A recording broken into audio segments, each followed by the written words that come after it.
Bien, mesdames, messieurs, j'ai à mon côté François Molins, le procureur de la République de Paris. Je voudrais vous faire une déclaration.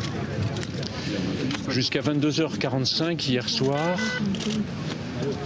Mohamed Merah nous a laissé penser qu'il se rendrait. À 22h45, lors de la dernière conversation que les négociateurs de la police ont eue avec lui, il a déclaré qu'il changeait d'attitude et qu'il ne se rendrait pas, qu'il ferait payer chèrement son arrestation et que, ce sont des propos qu'il a tenus lors de cette dernière conversation, la mort ne lui faisait pas peur. C'est donc une opération très délicate, dont nous savions qu'elle serait dangereuse, qui a été entamée ce matin à 10h30 par le RAID pour interpeller Mohamed Merah. Cette opération a commencé par l'envoi de 3 grenades à l'intérieur de l'appartement afin de susciter une éventuelle réaction de sa part. Il n'y a eu aucune réaction.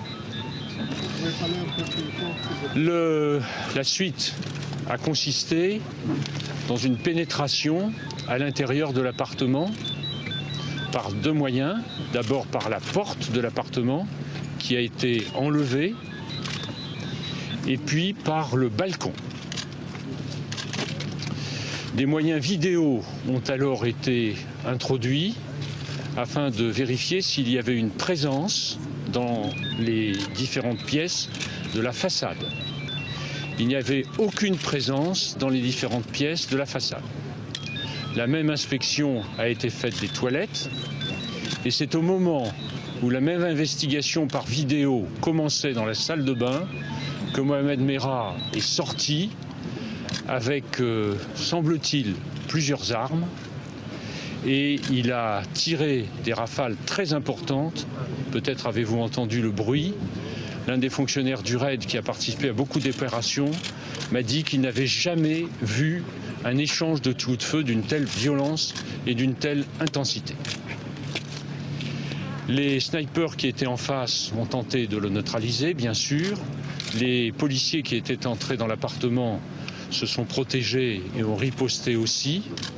Et la fin de l'épisode, c'est que Mohamed Merah est sorti en sautant du balcon, toujours en tirant. Quand il est arrivé au sol, il était mort. Voilà la façon dont les choses se sont passées. Nous avons voulu l'interpeller vivant pour le déférer à la justice. Il avait annoncé hier soir sa détermination de tuer des policiers.